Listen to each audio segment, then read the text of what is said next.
are listening to the most comprehensive paranormal archive on the internet. Welcome to Salsido Paranormal. I'm your host, James Salsido, and tonight I am sharing experiences, true paranormal stories from the web. As always, you can find all episodes of the show, along with links to social media, ways to listen, and ways to support the show at the website, and that is salsidoparanormal.com. That's SALSIDO paranormal.com. And there are many ways to support the show. Support is never expected, but always appreciated, as there are expenses of making these shows. You can share the show with others and rate and review it on your favorite podcast platform. You can sign up for the Patreon feed and get all kinds of extra episodes there for as little as $1 a month. You can also check out the merchandise store and get all kinds of shirts and some other items with designs made by friends of the show. Also, please follow friends of the show. That would be Jen, the Arcane Observer, who has her own channel and is the co-host of this show on Saturdays, whenever she's able to make it.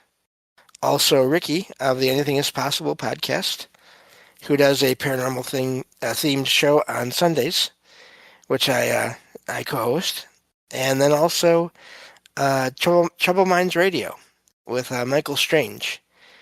He hosts that and is the owner of the Trouble Minds Radio Network, KUAP, Digital Broadcasting, where you can hear all kinds of amazing shows as well as my own online 24/7 for free. And I think that takes care of everything here, so let me get to the stories again, and we'll get back to this. Thank you all for being here and listening in, however or wherever you're listening. Let's see. I'm glad I stopped right in the last episode, because this one is a longer one. This one says, "My husband has always been a skeptic, even though his personal paranormal experiences are ones most would dream of having. He has always seen people who aren't there, even in adulthood. They're clear, fully detailed, and he can stare at them for a good 5 seconds. They're much more complex than a figure seen in passing or at a glance. A recurring one was a man in an early 40s suit wearing a hat. He's seen him outside of his windows while driving, in his back seat, and sitting in his living room.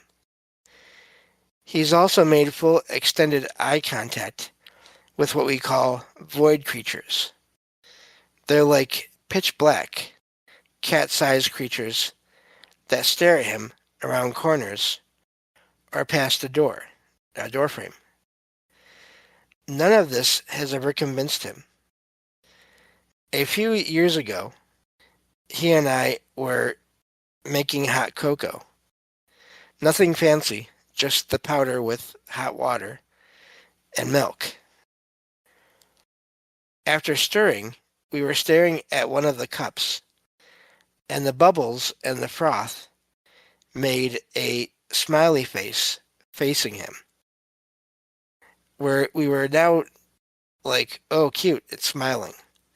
And then the smiley face changed into another smiley face facing me, and we were laughing like, oh my gosh, that's crazy. And then we both watched it completely morph in a way that didn't seem physically possible. And it suddenly became what we both interpreted as an evil face in agony. What was weird about it was mainly the fact that there was no way for the froth to have shifted in the way it did. The liquid was still. We both watched it happen in real time, and both were like, what the heck? We talk about it sometimes, and he is genuinely terrified about that experience. I'm shocked because I feel his other experiences are way more convincing. And we've had some pretty convincing shared experiences. One corner of our house had some bad energy living in it after we threw a party. We watched a plant jump off the stand at me walking by. This perfectly healthy plant that was in it, I guess I mean the pot, died days after. And we and our cats saw shadows run to and from that corner a few times. His mom saw the shadow over FaceTime, so video chat once, and told us to clean it, and then everything stopped. So I guess I mean clean the area out. The face in the cocoa was definitely off-putting and weird with no explanation, but I do think it's a little silly that haunted hot cocoa, if I could speak, is what turned him into a believer. And that's where that one ends. That one is fascinating for just different reasons. It's amazing what it takes to sort of what someone considers a paranormal experience and what they don't. And again, I like how this person here puts it. All these other experiences, fully formed apparitions, all these shadows, all these things didn't convince this husband that all this stuff could be real. It was manipulation of froth and bubbles in a cup that did it. But to be honest, if you think about it, that's such a detailed, small scale that to me it's fascinating that was even possible. I just imagine someone invisible there, and of course I imagine like a human shape, just with their finger in the cup, manipulating everything to get the images to appear as they did.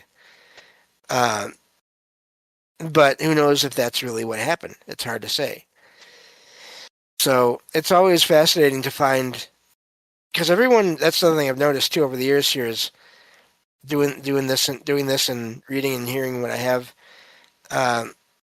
Everyone has different sort of reactions, and different things are more frightening to people than other things.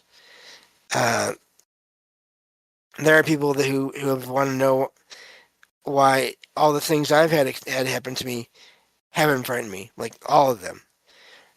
And I don't know, the first few, yes, because they were so unusual. I never experienced them before. But I do think after you have enough experiences, in a lot of cases, at least for some people, and apparently I'm in this group, you get used to things to a degree. And until something new happens that then startles you again. So anyway, it's always just fascinating to read these kinds of accounts of what makes someone consider all this to be possible and what doesn't. It just also sounds like the husband and possibly the writer, I'm guessing they don't say, but their partner here, either one or both of them are sensitive. It sounds like. It's hard to say which for sure, but since they've had shared experiences, I don't know. Moving on to this next one here. This one says, I went to bed at a normal time. I was not sleep deprived or stressed out. Now, a little about me. Once I wake up, I can jump out of bed at a moment's notice, without fatigue or grogginess, no matter what time it is. I just always have. I woke up last night and sprang out of bed after hearing a knock. That knock was then followed up by two similar knocks. They weren't fast, but also not slow. I ran right to my bedroom window, saw nobody at the front door. That's where the knocks sounded like they came from. I watched by the window for 5 more minutes. Then the back window to check the back doors. I still saw nothing. I got my gun out of my safe and figured it was time I cleared the house. I woke up my fiance and she asked what I was doing up at 3:15. I explained the situation and we went into house clear mode. And it says I'm not ex-military or anything, but we have a game plan just in case anything ever happens. I went downstairs and checked all the doors, garage and basement. I found nothing out of place. Nobody on cameras either. If anyone can help decipher, I looked this up online and noticed others saying a death from someone around me is imminent. Now, just real quick, I don't think that's always the case. Anyway, I'll get back to that after I finish this. I also heard my cat going down the stairs after the second knock. He has a little bow tie collar with a bell on it. Just looking to talk about this and find more insight.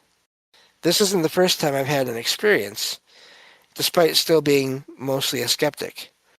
But it's one of the hardest to explain since the knocks were clear as day. And that's where that one ends. And that is fascinating. Sounds like they've had other experiences. And that's always, I always want to know more. But of course, with these posts, you can only go on for so long. And I choose the shorter ones so that I can fit several on a show. But yeah, I wonder if the cat was going towards something or away from something. It's always a question I have when these things happen, and there's no definite answer to that. The cameras are also always fascinating when they don't pick up anything at a certain point in time when they should have. So, but yeah, I don't know what that was, but again, just like the previous experiences episode here, knocks are a common thing.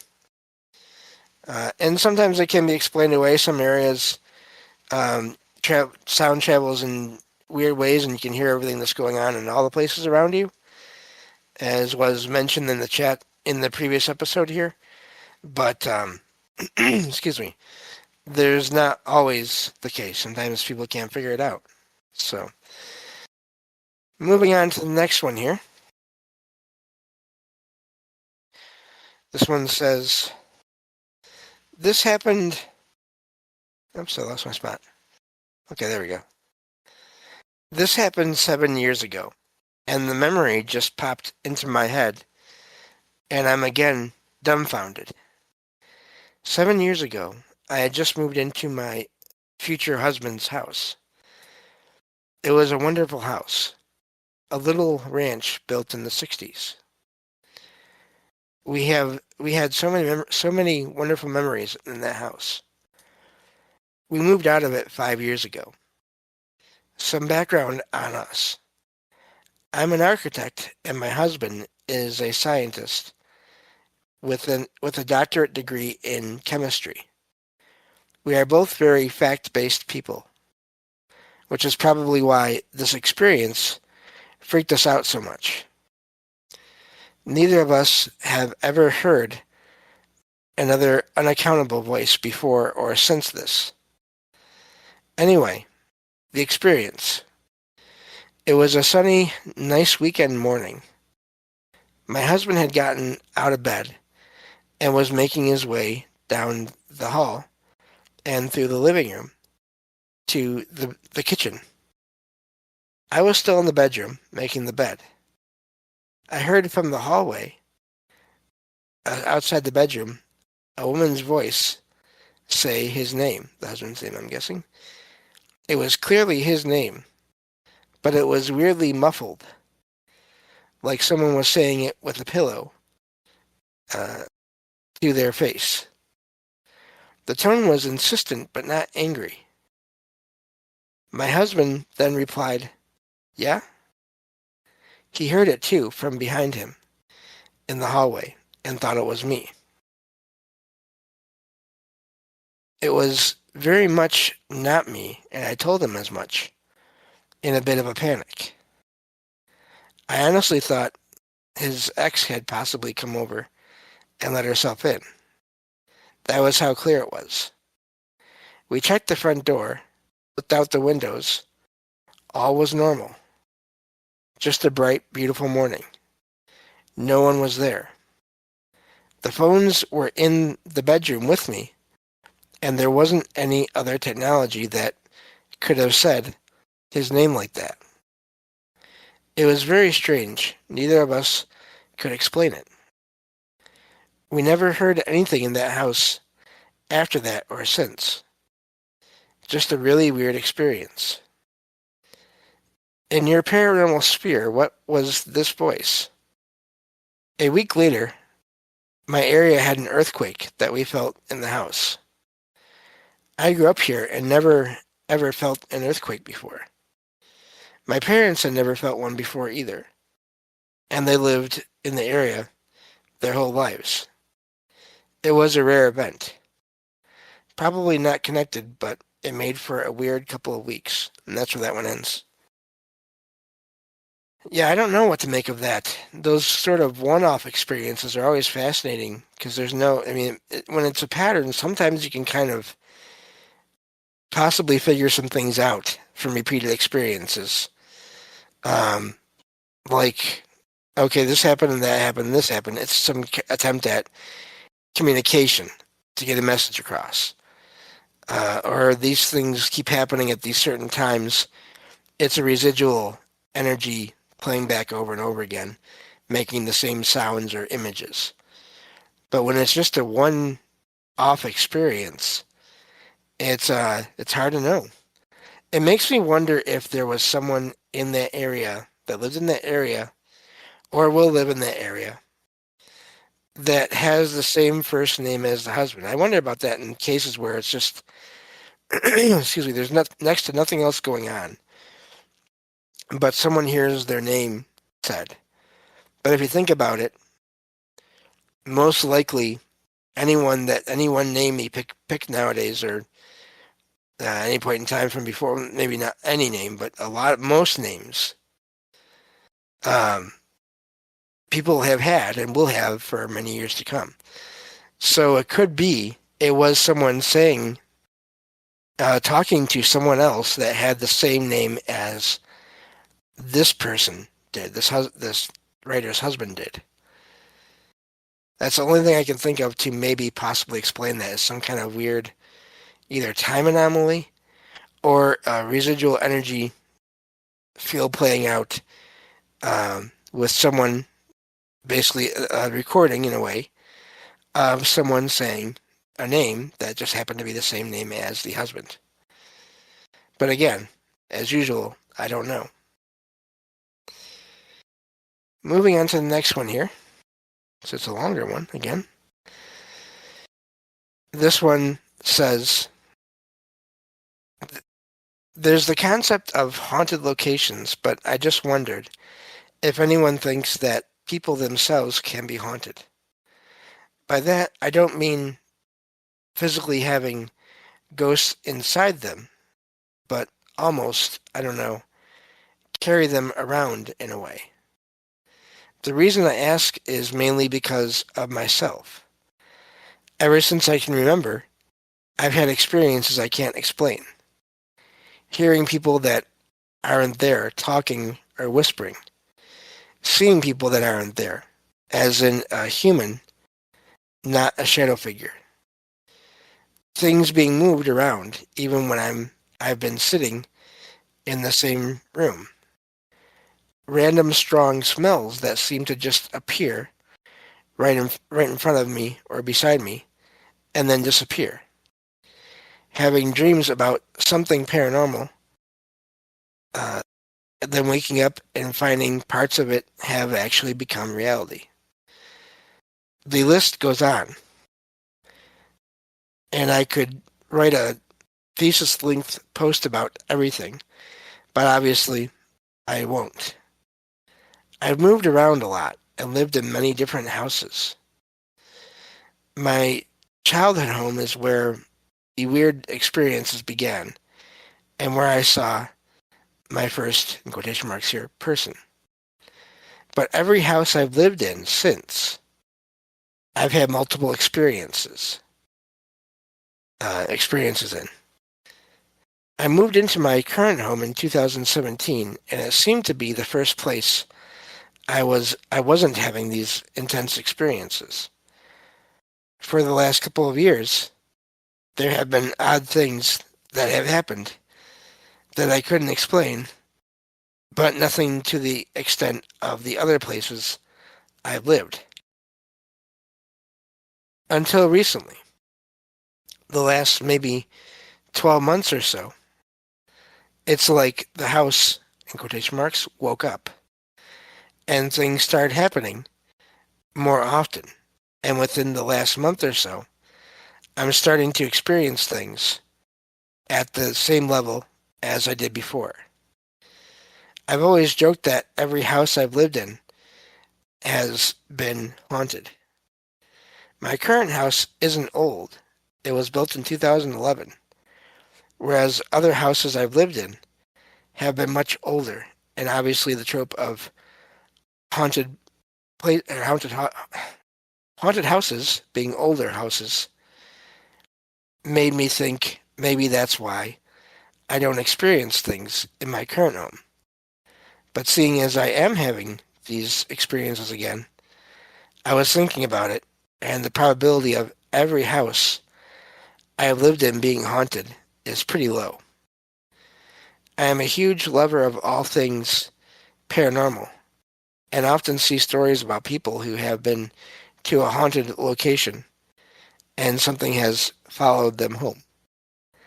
I've also seen many stories of people who consider themselves empaths, if I could talk right, or psychic in some way, which means they're more susceptible to these experiences, regardless of where they are. I just wondered what people's take on this is. I'm mainly just trying to figure out why I seem to be bombarded with weird, seemingly paranormal experiences wherever I go or live, and whether it's all just some crazy coincidence and I'm actually just losing my mind. No, I don't think that's it. Or if there's something else going on. That's where that one ends. I will just say many people have had lives like this, and so it's not uncommon. Yeah, I don't know how to explain that, but I mean, even in my case, my last few places I've lived in, not counting so many other places I've stayed in over the years, I mean, just take a look back at all the episodes of this show. I've had a lot of experiences in a lot of places. I'm even doing a whole series of shows over time with my co-host, Jen, where I recount all those experiences, and then we get to talk about them together. So, but that is all the time we have for this episode. Thank you all for listening, and I will talk to you all next time on Salsido Paranormal. Take care.